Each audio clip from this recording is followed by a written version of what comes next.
Hello, Rink Rats, and welcome back to another Blackhawks Rinkcast. I am your host, Andy Campbell, and we are in Season 5, Episode 4. Is it time to panic? Oh my goodness, did we really think we were going to be here a short week ago leading into the Blackhawks season?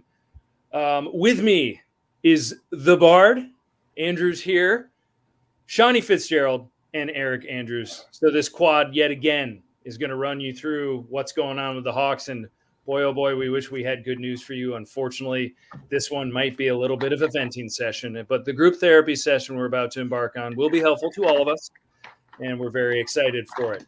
Speaking of which, if you're interested in some Rink gear, go to www.puck hockey, and it's spelled differently. That's PUCKHCKY.com. It's going across the ticker right now. Use discount code The Rink for 10% off. If you buy $100 worth of swag, you get a free T-shirt.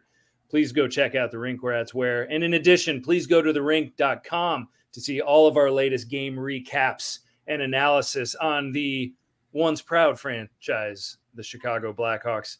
And there's some good stuff on there in the Colorado Avalanche as well as the Seattle Kraken. As I mentioned, the quad that is here. Bard, how we doing tonight? You're muted. You're muted. Hey, Josh Bard, you're muted. Shawnee. Oh, sorry. That's I always worry about that one. That happens.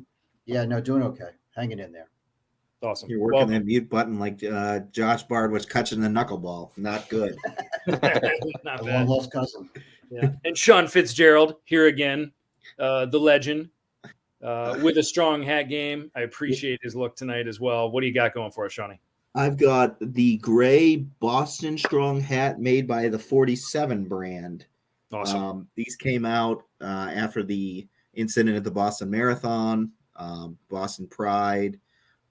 My dad's a big supporter of things like that, so we all got Boston Strong hats, and I'm a huge Kyle Schwarber fan. Oh, yeah. The first jersey I ever bought my wife was a Kyle Schwarber Cubs jersey, so rooting for the Red Sox hard in the series. So there you go. Happy to be here to talk about Blackhawks hockey, though.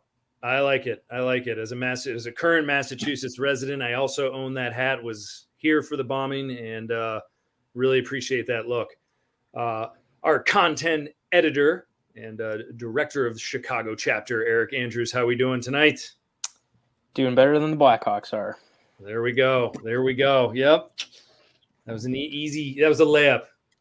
So, folks, as we talked about, this is not where we thought we'd be a week into it. We were very enthusiastic a week ago, a mere 6 days ago, last Thursday night, where we're talking this team might be in the playoffs. They did some things over the summer. Stan Bowman made some pretty key acquisitions, or so we thought.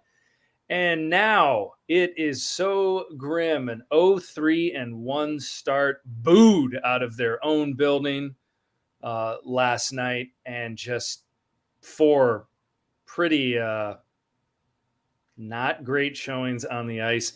What are we doing? Is it time to panic here? Can we get past this, or is it freak out time? A quick yes and no, and then I want to come back to you each individually. Shawnee, are we panicking? Yes. Eric, are we panicking? Yes. Bard? No. And I am a yes as well. Bard, you're the one no of the group. Why aren't we panicking right now? This is bogus. This is so bad. They got Seth Jones. They got a bunch of guys. Why aren't they playing? Yeah, so it's to me, it's not time to panic because it is still early. It's 4 games, and this team has talent. And if you make the coaching change sooner rather than later, you have a chance to salvage the season. We've seen it the last couple of years, probably within the last decade. You've seen teams like the Blues, the Penguins, go on cup runs. And I'm not saying that they are a cup team, but I'm just saying that it is possible to salvage the season if they bring in the right guy. Is that right guy Crawford? It's probably another conversation that we'll have. But quite frankly, I think it's still early. But if we're in this same spot, let's just say it's December or January, then it's like, what are you waiting for? Or if it's November, I would say November is probably more of a panic time for me because it's still early. But for right now, I think we're only 4 games in. It's bad. I mean, if they build on, I guess, the 2 periods that they had against the Islanders on over their next 2 games and maybe win one or maybe tie one and look okay, then okay, maybe it's not time to panic. Maybe they might be moving in the right direction. But if they lay a complete turd on Thursday night, or if in the next game against Detroit, we got problems. So I'm not panicking yet, but the heat is rising. Gotcha. All right, I'm catching your frisbee. I can feel that vibe. I can respect that. Eric, you were one of the naysayers along with me and Shawnee. Time to panic. You said absolutely, or you didn't. You just said yes. But at any rate, why? Yeah, I mean, I think I agree with a lot of what Andrew said there. I mean, I think if you're just looking at the context of, oh, it's 4 games, yeah, it's very early and there's still 78 games left. 4 bad games, you're probably going to have 4 bad games at some point during a season. It just so happens that it's right out of the gate, which is probably more concerning than if it's, in January or something. But why I said yes is not even necessarily just because, they're 0-3-1 right now, but to me, it's the fact that the team is even in this position. I don't think, and I think it's clear at this point, I don't think that Jeremy Colliton is the guy to be behind the bench. Mm-hmm. And, I think the product on the ice the last 4 games has been very, very clear evidence of that point. We were talking about it. We had a lively dialogue, as the word that was used in one of the group chats, about what's the, who or what is the problem with their start. And, in my mind, it's Jeremy Colliton.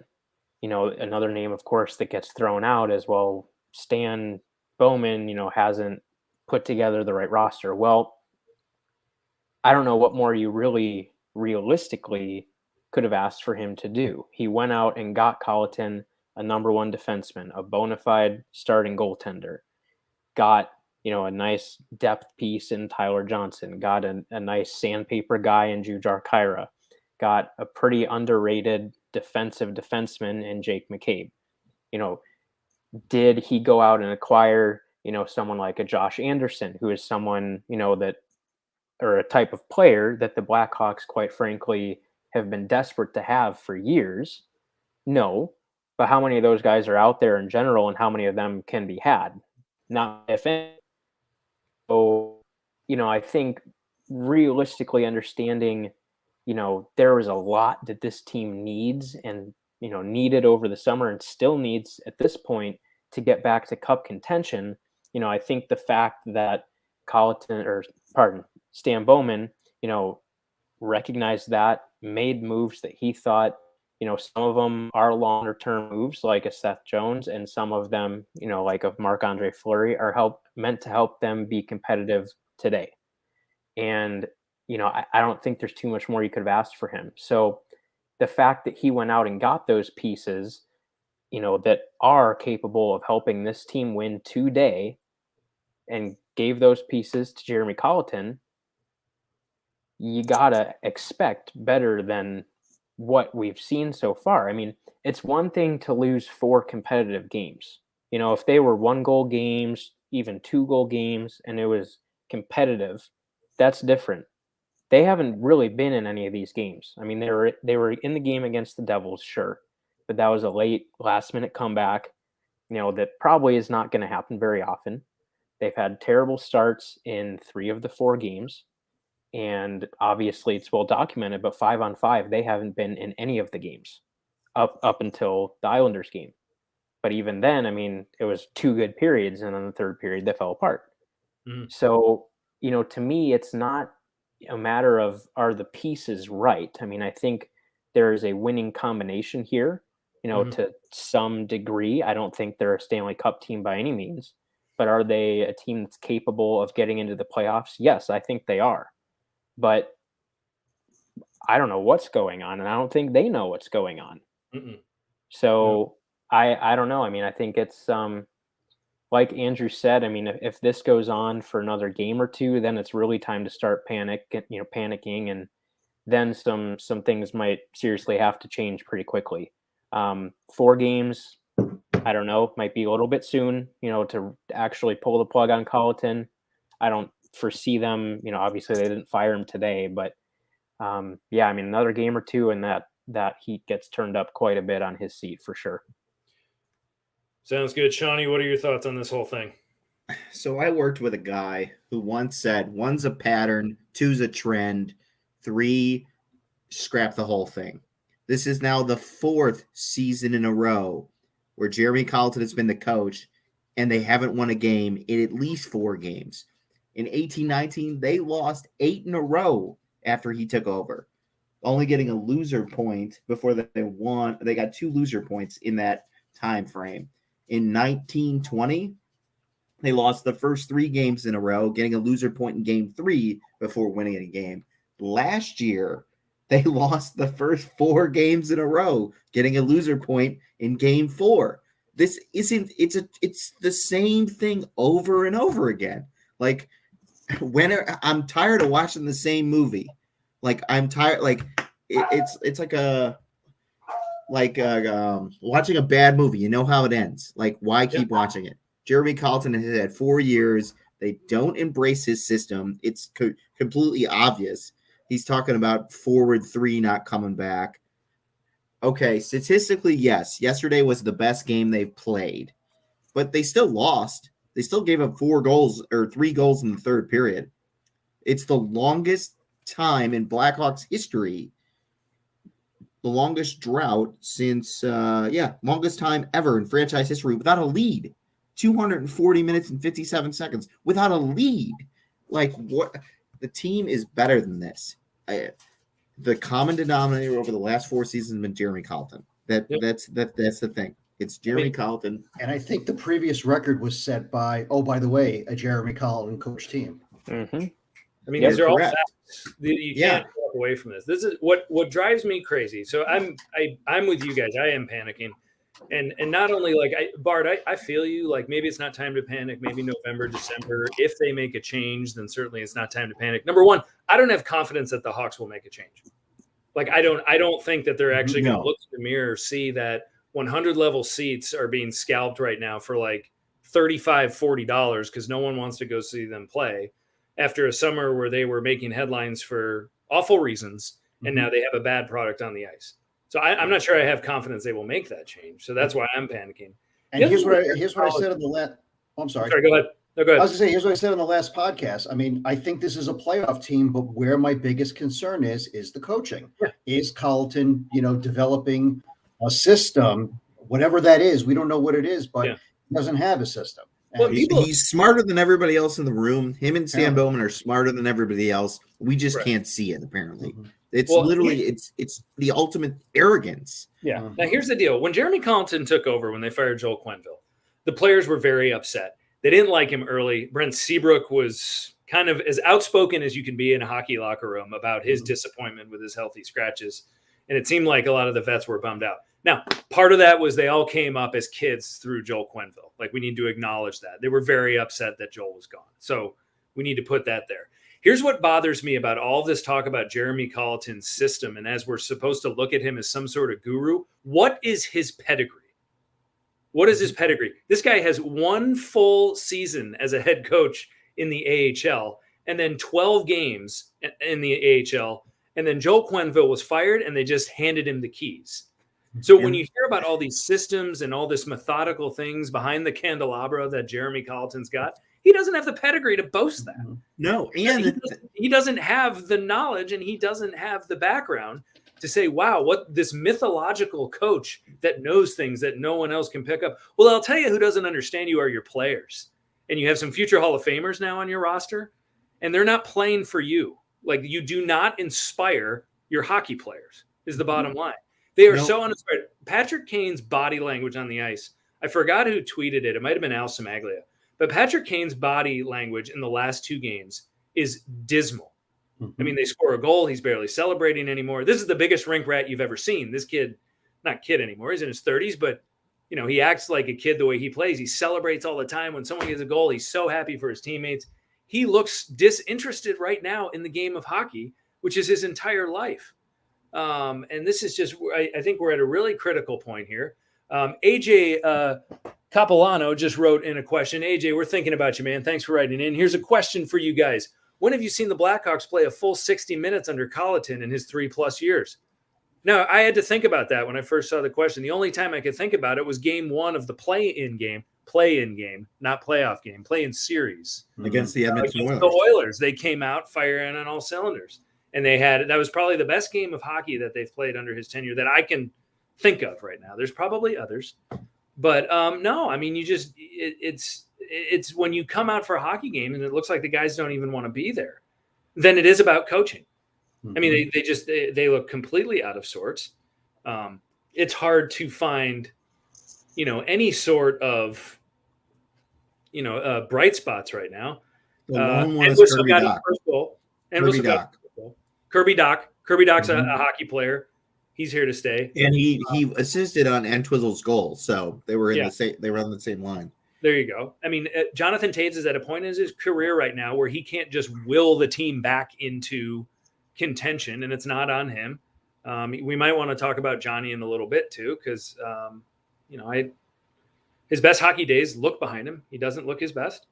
So yeah, I'm panicking just because it's, I don't know. I mean, 6 days ago, we were so fired up about all of this, and it's just this, where do we go from here? So I guess we'll, and Shawnee, I'm going to start with you. We kind of went to, the coaching change we feel like is an obvious fix, but are there any other areas on the ice where we feel like this can be fixed? I mean, line combos are all over the place.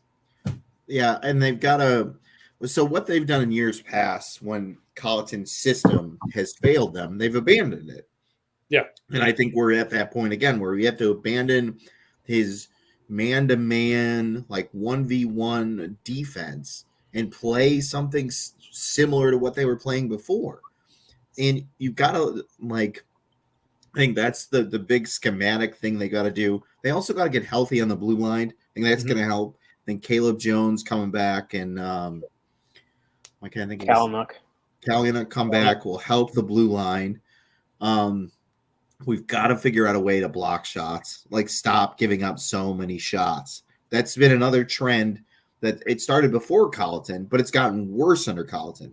They're statistically one of the worst teams. I think last year they were the worst team, tied with the Buffalo Sabres, giving up shots per game. If not, they're in the bottom. They were 29th. So we've got to find a way to stop giving up shots. They've got to win faceoffs. Doc was good from the dot, but Borgie wasn't good at all. After Eric sent that, we were tweeting or texting, and Eric was saying, hey, Borgie had a good shift, and I was all fired up because I want Borgie to be good. And then I had to do something else, came back and saw he was 0 for 5 at the faceoff dot. You can't have that. If he's not winning faceoffs, don't put him in the dot anymore. That's – you got to do that. Those are just some things I think.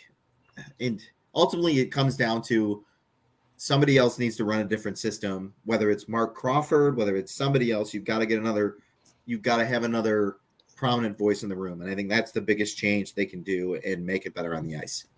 Yeah, Eric, if you kept Carlaton around, can you fix the damage right now? Is there any way that Carlaton can stick around and actually fix this club? I mean, I don't think so, but what I would like to see done, regardless of who is behind the bench, it seems like it's been a bad habit of Blackhawks coaches in recent memory, whether that be Quenneville or Carlaton, is once that line blender comes out, it doesn't stop. And I understand there's certainly a time and a place for switching things up, but when you're switching lines every week, every game, every period, how are you supposed to have any sort of cohesion within the group? No one knows who they're playing with the next shift. There's no way of building on that. So, I mean, I would like to see them, obviously it's fine to tinker with things, try different lines in this game, then try a different line in this game, and then that. But at some point, you got to make a decision and at least give them a week or 2 weeks to see if those things work.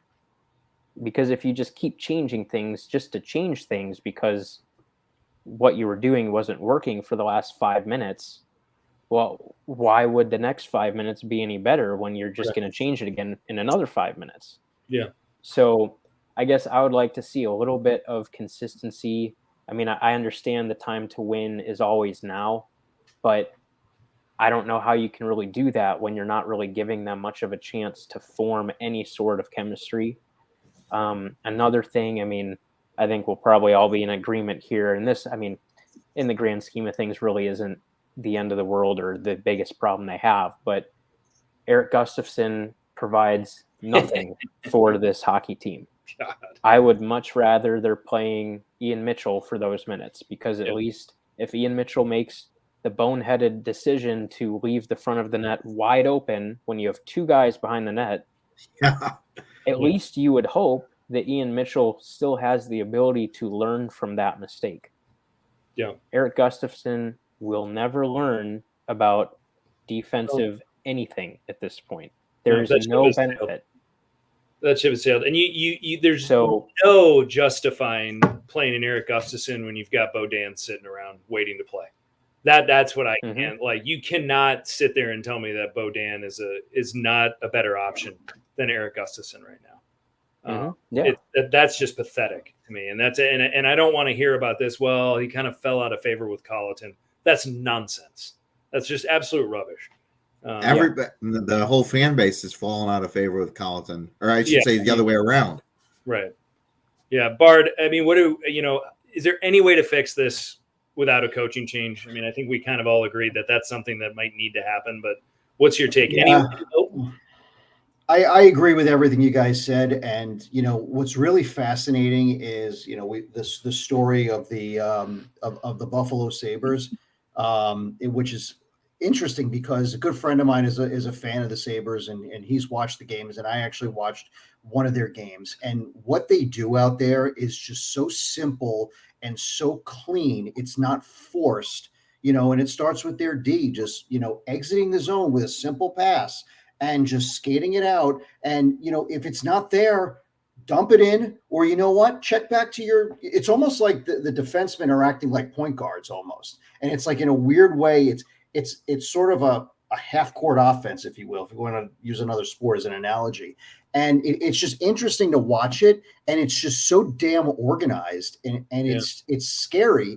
And to me, it's like, well, Don Granato was actually on this staff for a while, and quite frankly, it's like, wow, they may have found something there. And look, I know, he had them playing actually much better last year. Now they don't have Eichel, and they've lost a bunch of other players in trades and free agency, but they're actually playing within a system. And it's amazing what coaching does for a team. So I hate to harp on the coaching, but that's really the biggest thing for me, because these players look disinterested.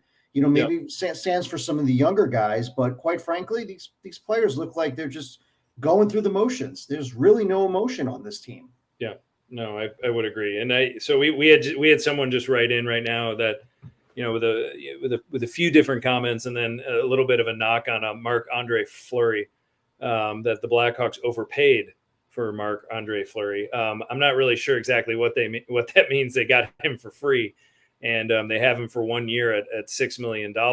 So that's not a huge commitment. And Marc-Andre Fleury has not looked sharp in his first two starts. Fine, but if we're going to sit here and just pin it on goaltending, I think we're missing a bigger picture item here.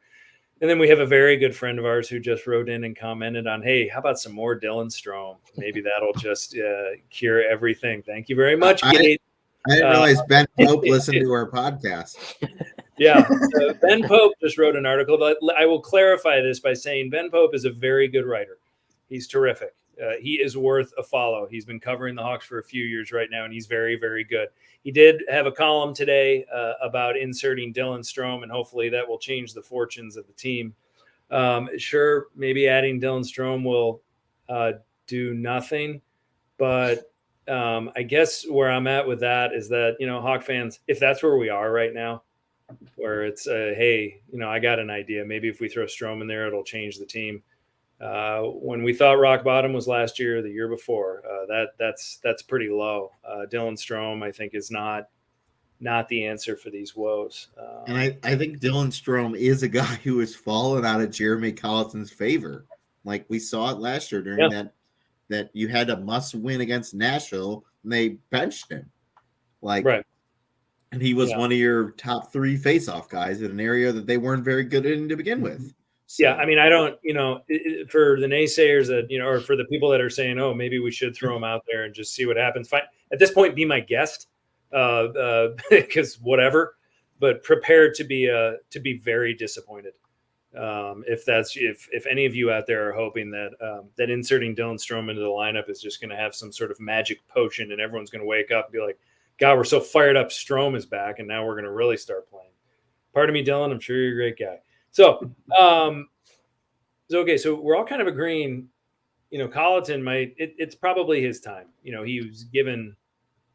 He's given an equal to tenure. I think Ray was tweeting to, or a longer leash almost than what Dennis Savard was given as a head coach when Dennis Savard, was rather abruptly terminated when the Hawks were not doing that poorly. They just figured, well, if Joe Quenneville is available, maybe that's the better move now. And Quenneville was a scout in the org. They hired Quenneville the year before as a scout in the organization. Exactly. They were just looking for a reason to fire Savard. So they knew what they were doing. I think that the case here is, and we got a really good question from Jackie Davis here, who's a frequent flyer and a dedicated listener of the Rinkcast.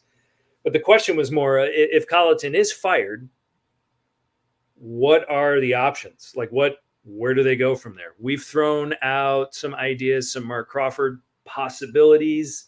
Eric, where are you on this whole thing? I have no idea. I mean, I think the problem is, like Sean and, like we've been establishing, in our group chat and everything, when Quenneville was brought in behind the bench, that was kind of the plan. He was already in the organization. That was kind of the writing on the wall, is one day he was going to be the head coach of the Blackhawks, whenever that might end up being.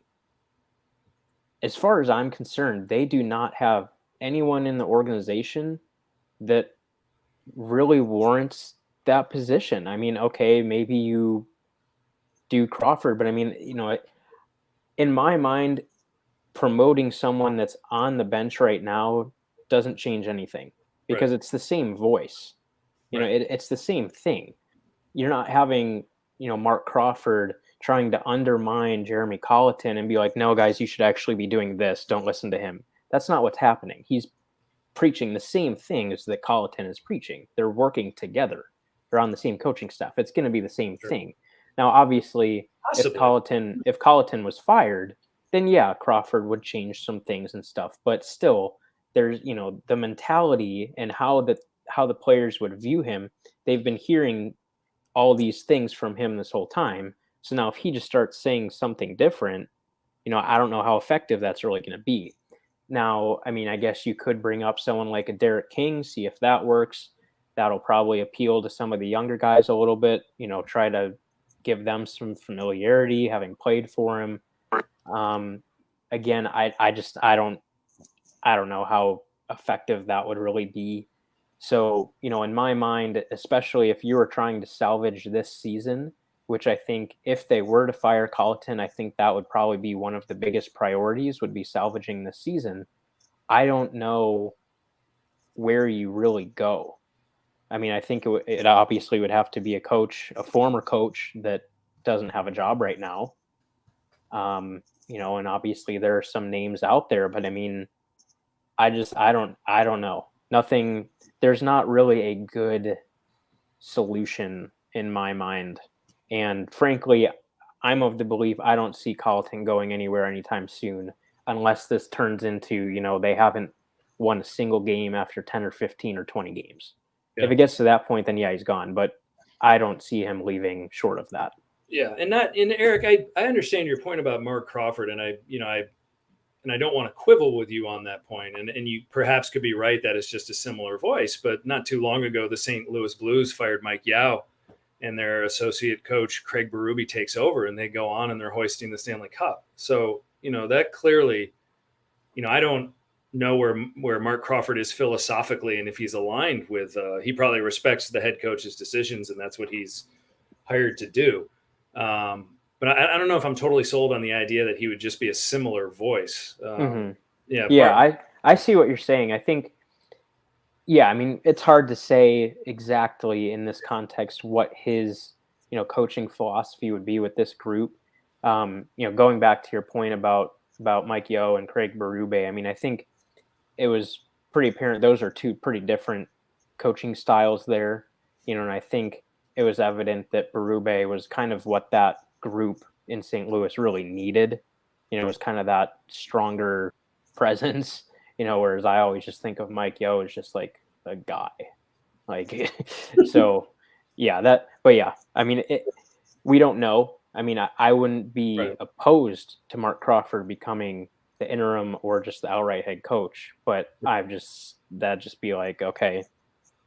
Yeah. Whatever. And maybe Mike Yeo was just a guy. I don't necessarily, Jeremy Colliton isn't exactly radiant with charisma necessarily. But anyway, Bardo, what do you think? Coaching change, and if they do it, where do they go from there? I mean, the thing is with Crawford is that obviously he's experienced. He's won a cup. I mean, I liked him early in his career. I thought he's a guy that, I was hoping that the Blackhawks could get him down the road. But, what's interesting now is that, we know the Hawks aren't really good in the PR department from the standpoint of,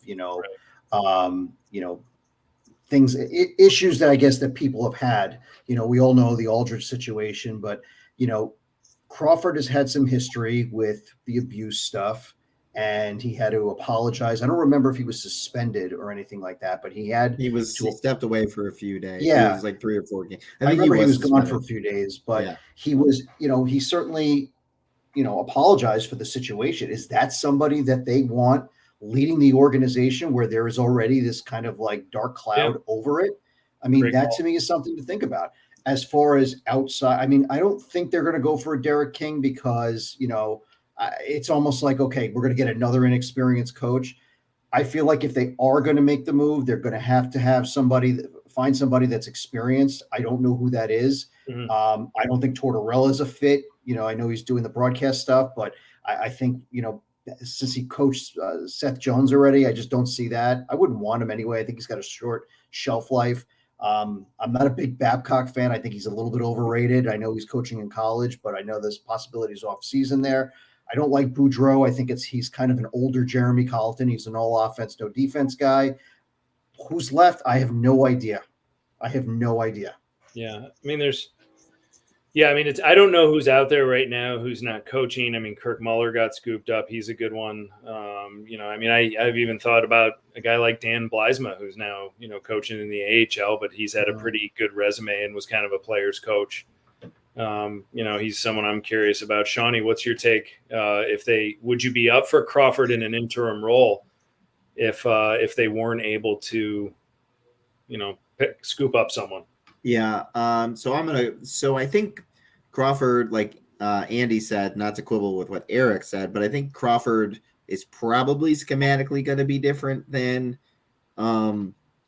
Jeremy Colliton. He was also hired to be the veteran voice on this team, like veteran coach. So he was kind of there to guide Colliton through things. So I think Crawford would be a different voice. I mean, if you really want to go outside the box, you just got to change the scheme. It doesn't matter who the head coach is, really. If Colliton's going to be the head guy, you don't want to be the head guy, get rid of him. Make Sheldon Brookbank the head coach, and then just let Crawford run the system. Who cares at this point? Yeah. They've got to change their system.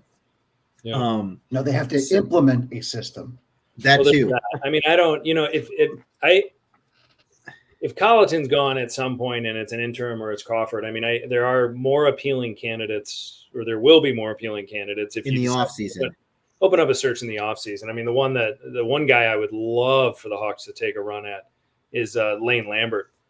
Is the name that always gets tossed around as the next up and coming big head coach. He's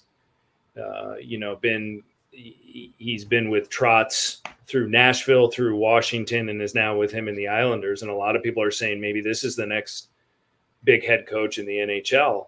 And to have someone like that who's as seasoned as he is, or someone of that pedigree, who's been kind of waiting in the wings and doing their homework and getting a lot of valuable experience, I think that would be very exciting.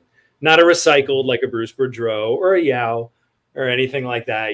I don't think that would be the next move. But I mean, it's time to start critically thinking about this, and that's I think based on what they're going, so I think they are going to go with a retread just because they tried to go outside the box with Carlaton, like who had only coached in the Swedish Elite League, and then they basically pumped him up and gave him fringe NHL players at the AHL level to go far in the playoffs. So I think it's going to be a name. I don't think they're going to go with a name this season because it's going to cost the Wirtz more money. So they're not going to do that. They'll just promote Mark Crawford and give him a raise.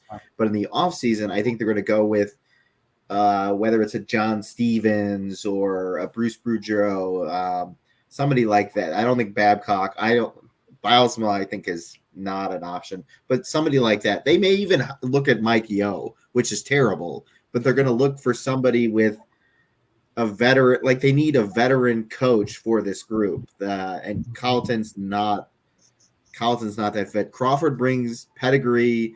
He could say, he could say when he takes over the locker room this year, okay, everything we were doing, forget about it. This is how we're going forward. They're going to trust him because he's won a Stanley Cup before as a head coach. If they brought in Derek King, I think that's a mistake. But I think I ultimately think it's going to be like a retread, some veteran coach who the players can get behind. It's a name, it's safe, it appeases the fan base, and so on and so forth. Right. I think if it gets to the offseason, the interesting thing will be actually who is picking the coach. Is it Bowman? I think Bowman's got like pictures on the Wirtz family or something. He does too. He's got blackmail evidence or something. I don't think he can do anything to not get fired.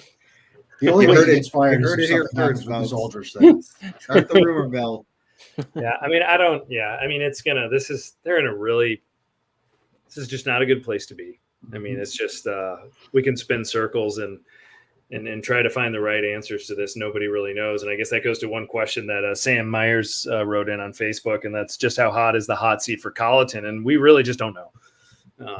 As fans right now, we can speculate all we want. We can watch the product and go, yeah, he's got to be done. That's got to be it.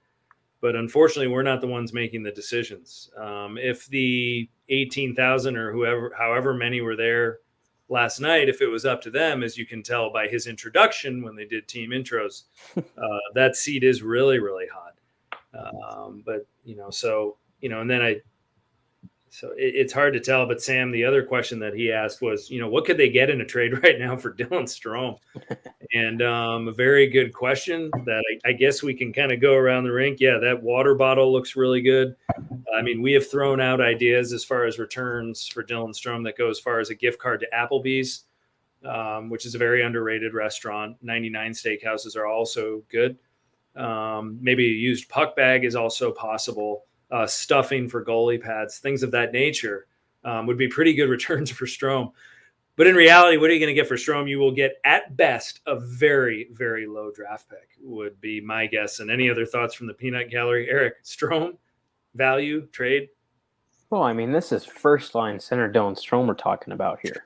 The savior?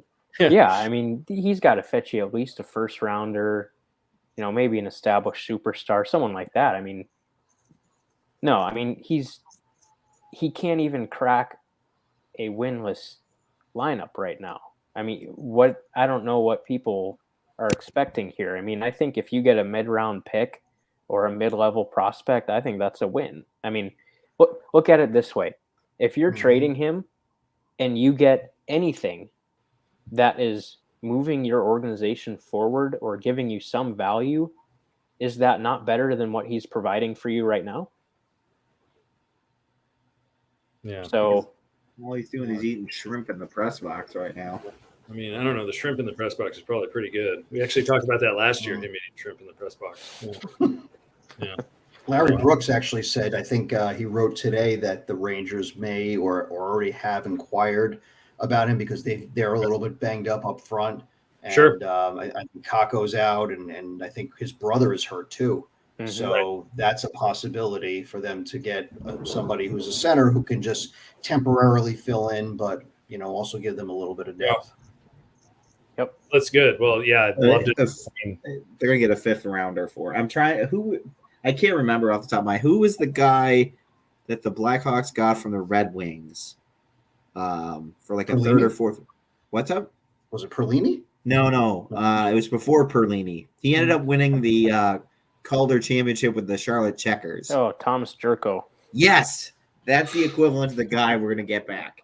Yeah, I don't even think you could get a Thomas Jerko for Dylan Strome. I mean, I don't.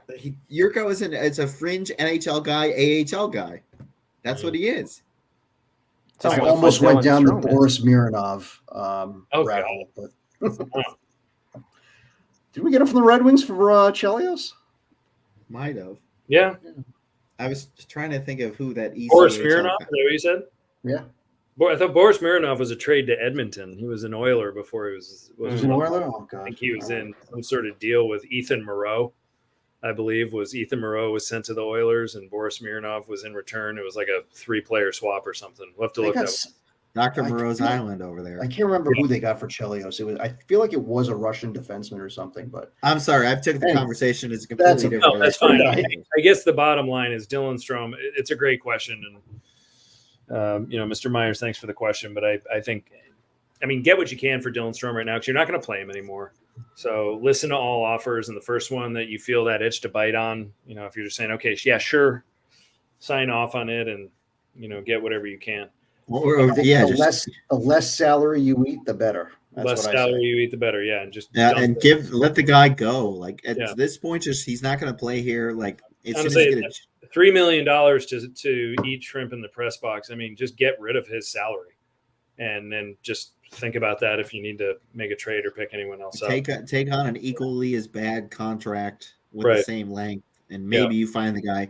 Maybe you find somebody useful. It's like when Toronto and Columbus traded Nathan Horton for David Clarkson, I believe it was. They were both equally as bad contracts as Clarkson could play, and Horton was never going to play again. Mm-hmm. Right. So I think the last kind of topic I want to touch base on, before we declare victory or a loss for the day, considering just how grim these conversations about the Hawks have been lately, but. If you look at the tickets right now, or if you looked at the tickets for the home opener for the Chicago Blackhawks this year, and you went on scalping sites half an hour before the game, it's remarkable how cheap you could have gone and enjoyed some hockey. Now, I don't know if the United Center restrictions and COVID rules played a role in that. I don't believe so, because it looked like there were plenty of unmasked people in the building last night. Supposedly, you're supposed to, according to villain or foe or friend of the Rinkcast, Mark Lazarus tweeted that the Chicago policy is you're supposed to show either a negative COVID test or proof of vaccination and wear a mask the entire time in the building, and the cameras were only showing fans with masks on in the arena. So but there was a lot of unmasked people there. Oh yeah, for sure. And I don't, I went to a Bruins playoff game last year, and my son and I were like the only ones with masks on. But so I guess, but I don't speculate that's the reason that tickets are so available. I actually think that right now people aren't coming to see the Chicago Blackhawks. I think a lot of that is the summer. I think a lot of that is the start. And are we just going to see an empty building in a post-COVID organization that probably needs this revenue badly? Are we? Is it going to just file out pretty soon? Would you guys pay to watch this? So I'll go to Sean first. Sorry, Johnny. No, that's okay. I'll go. So my wife and I are big sports people, so we like to go to events. So if tickets are cheap and we can sit in a 200 or the 100 level, we probably will go just for the experience to go out, because we haven't been to a Blackhawks game in like 2 or 3 years. So we'll probably go for that experience, to be out. But we're not going to go, even on like some of the tougher years, at the end of the Quinville era, we went to 4 or 5 games. And I don't think we would go to more than one game this season if this is the product that's going to be on the ice. It would be like a night out, and that would be it. Other than that, I think and somebody pointed out that a lot of seats are bought by corporations, like for corporate functions and stuff like that. And I don't know if that's because travel's down, or because like if it's not an event for people to be at, why would you take your customer there as opposed to taking them out to eat? Right. Or watching the baseball playoffs on TV, or the other resident of the United Center, the Bulls, who are supposed to be really, really good this year. Yeah, why wouldn't you go to that? Yeah, I don't. Yeah, I mean, Bardo, is that where you're at right now? I mean, what do you see the United Center being half full the rest of this year? I mean, they're in pretty bad shape. I think it could get there. I mean, it wouldn't surprise me. I mean, quite frankly, I mean, I would pay to go. I wouldn't pay top dollar, but I would pay to go because I'm just loyal to my teams, and I've seen the worst. Regardless. I mean, when they come to New York, I've seen them play the Islanders and the Rangers when they absolutely sucked in like the 90s. So, it's like I'm a sick freak like that. But yeah, I mean, I would pay to watch them. Let's not talk about your freakiness on the podcast. All right, you already stayed at a Holiday Inn before. We don't know what you did there. Yes. But yeah, I mean, I absolutely, I would pay, but quite frankly, I know what's going to happen. I mean, I know what the fan base is going to see. The product on the ice is not going to be good. This is going to be like, well, we're back to the dark ages again. And, I think if it continues to spiral down the drain, I think we're going to see an empty building. I wouldn't be surprised if we started to see it even on Thursday night. So, yeah. Eric, what do you think, man? Did you pay for this? And do you really, I mean, are we just seeing kind of, we're going to end up mid-season here being circa 2003, 2004, where you can't give your tickets away? Yeah, I mean, I think my answer would be very similar to Andrew's. I mean, growing up as a kid in the Chicago suburbs, my dad and I, in that 2003 to 2006-07 range, I mean, there were some seasons we would go almost every week because we could literally get in the building for less than the parking costs. Yeah. So, yeah, I mean, we would go frequently because it was dirt cheap. The hockey was terrible, but it was still a good time. And, they weren't on TV. Yeah, well, that too. But still weren't on TV at that point. Yeah. True. And, that was still a fun time, even though, you were disappointed going home every night. Right. But, I mean, to answer the question now, yeah, I mean, I would buy a $15 ticket, to go see Kane and Taves play and, whoever they're playing against, maybe you pay $25-$30 to see the Oilers when they roll into town. But, if you're buying a ticket with the hope of seeing them win a game, you're probably wasting your money and your time. Right. Yeah. Well, I mean, yeah, we are going to see an aggressive push now for additional heritage nights. Now that they're 0-3-1. I mean, they're going to bring back all the golden smoothies to honor them, to try to sell tickets. Be like, let's go watch. It might be Ben Eager night. 65-year-old guy try to stand up on his skates. It's just in Rito Van Ork's night next week. Yeah, I'll pay $15 to see that guy one more time. I did it during the dark days, guys. I used my high school ID to get a $15 ticket. You just had to show your high school ID. You got a $15 300 level seat. It's pretty awesome. I guess where I'm going with this is my frustrations right now are the organization's failures to recognize what the optics are on them. I mean, the optics on the Chicago Blackhawks right now could not be worse. After the summer that they had, being in the public eye for negative reasons, after this kind of start, after a fan base now that is a little jaded, for losing, number one, what happened in the offseason, and now this kind of start. It's very frustrating to go through 2010, 2013, 2015, and just see this being on top of the mountain, thinking when we were all growing up that we would never be there. And then to watch this decline and this demise and to see it and to view an organization that honestly, it just doesn't, it's hard to tell how much they care. Well, look at the organizational priorities is what it comes down to. Their priority is filling the seats, and it's marketing, and it's that kind of stuff. I mean, it's almost like this one goal thing that they had for so long. Yeah, I mean, it was, it was a vision at least, and it was to get to, and win the Stanley Cup, which they did, but 3 times. But now it just sort of like fizzled into like a marketing thing. It's like one goal is to fill the building up. It's no longer about winning. And they're failing at that. That's the thing. They're failing at filling the building. Right. And that's apparently what it's going to take. When people are not there, That's what it's going to take. But the problem is that you're also going to get these situations where, like last night, or it was last night's game, I think they said there was maybe a couple of thousand seats that were empty, but it was still considered a sellout. So how do they look at that? Because tickets were pre-bought by corporations. I understand that. No, I understand that, the mechanics of it. I'm just saying, like, are they looking at it because they sold the tickets? Is that a win for them? Probably yes. Yes. But is also a win that is it like, okay, oh, well, that people didn't show up because of whatever? Like, what is it? Is that like an optics thing that they actually care about? I don't know what the answer is. But Yeah, I think once if the lower bowl becomes empty, that's rock bottom. And you see it on TV, right? Right. And this team, like we talked about, was built to make the playoffs and built to get people back in the building. Like they weren't rebuilding this year in name or state. Like they were going to be competitive. That's what we all thought. Right. And that's why we're excited about it. That's why we thought after this, that's why this start is just so detrimental to their overall plan of making money.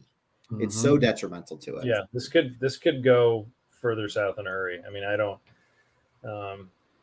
And just like we've been talking about. I mean, it's just very discouraging the way that it started. The kind of malaise that they seem like they're in when they're on the ice. I mean, you see Doc and DeBrincat buzzing around, and then other than that, it just seems, like it's just not there right now. Some just very uninspired hockey players, which is too bad because a lot of them actually have a pretty decent amount of talent. And to be in this position is totally a drag. But you know what? A week from now, maybe we're talking cup, man. I mean, last week we were all we're all optimistic. This week we're depressed. Who knows what next week is going to bring? Any final thoughts? Any final topics from you guys? Thank you to all the listeners that have posted questions, either on Facebook or Twitter or on this chat. It's been great. And but any final thoughts from the Peanut Gallery? Things that you want to mention before we blow Dodge? Can I throw out a question? Please do, Bardo. What happens first? Dylan Strome gets traded or Jeremy Colliton gets fired? Dylan Strome gets traded. Strome. Stan Bowman is not going to fire Jeremy Colliton until like he gets the edict down from the Wirtz family, because Stan Bowman is so arrogant in that his decision, he will stand behind his decision no matter what. It's arrogance. That's all it is. They're smarter than everybody else. Yep. See, if they get their doors blown off the next two games at home against Vancouver and Detroit, right? The same Stan Bowman that in 2017 got in front of a microphone after having the best record in the West and being swept and saying this is completely unacceptable as an organization and demand a call to arms for everyone to be better. Well, unfortunately, Stan, now it's the norm, and actually less than the norm. You don't even make the playoffs. So I don't know where you get off and who you think you are, but it ain't working, man. Well, that's what we got tonight, folks. Any other thoughts, Eric, Sean? I mean, one more thing about the Bowman Colliton thing. I mean, one big reason why I don't see Stan firing Colliton anytime soon is he kind of, in a way, brought Colliton behind the bench to kind of save his job the first time around. So, in a way, like his fortune at this point is somewhat tied to Carlaton and what happens there. If you go out and you hire your guy and that guy falls on his face year after year after year and you fire him, I mean, yeah, you're admitting your mistake, but that's still, very clearly your fault. You hired the wrong guy if you're acknowledging that you hired the wrong guy. Yeah, but I just think the organization has given Stan Bowman so many get-out-of-jail-free cards, and they could give him it could be the whole, but look what he did all summer to make it better, and Jeremy still couldn't do it. Right. And I don't know. I mean, I just feel like that's the lifeline they'll fall back on for him. Yeah, they set him up for success, and he's drowned. Yeah. I don't think either of them are going anywhere. Yeah. Carlaton, or the reason Jeremy Colliton got the job ultimately is because Stan Bowman asserted his power over the organization. Joe Quenneville had too much power, and there was a power struggle, and Stan Bowman goes, nope, I'm in charge. This is my organization. This is my guy. And that's why Quinville was cast aside, and ultimately now he's winning games down in Florida, and we're not any better. So that's my thought on it. But yeah. Yeah. I wanted to say the Rockford IceHogs are playing this weekend against the Iowa Wild. Awesome. They're 1-1. Cal Morris, we wrote an article. Cal Morris was loaned out from the Rockford IceHogs to the Indy Fuel, joining Division III legend Tom Auburn, I believe it's not Auburn. I got it wrong like all last year. And the Blackhawks are currently rolling with 3 goalies, Arvid Soderblom, and then Colin Delia and Malcolm Subban. And much to Andy's delight and Gates' maybe just chagrin, Delia doesn't look like he's going to play. So until he gets traded out of the organization, he's probably not going to play, which is sad. I mean, prior to Dylan Strome being mentioned today as the savior, I mean, up until then, it was Colin Delia. I mean, right. The Hawks were, he was our Harvey Dent, our one white knight. He was it, man. He was the guy. Darkest before the dawn. Yeah, he was the guy. All right, folks. Thanks so much for tuning in tonight. On behalf of myself, the Bard, Eric Andrews, and Shawnee Fitzgerald, please be sure to join us again. We'll probably be doing this on a weekly basis. Love that you're joining us and talking some Blackhawk hockey. Hey, and if you're interested in some gear, one last time, www.puckhcky.com. If you want Rink gear, use discount code The Rink for 10% off. $100 gets you a free t-shirt. Make sure you check out all the gear and all the swag. Go to therink.com for all the best hockey analysis in the land. Take care, everybody. Have a great night. Go Hawks. Let's see if next week brings something different. Take care. Yeah, hacks.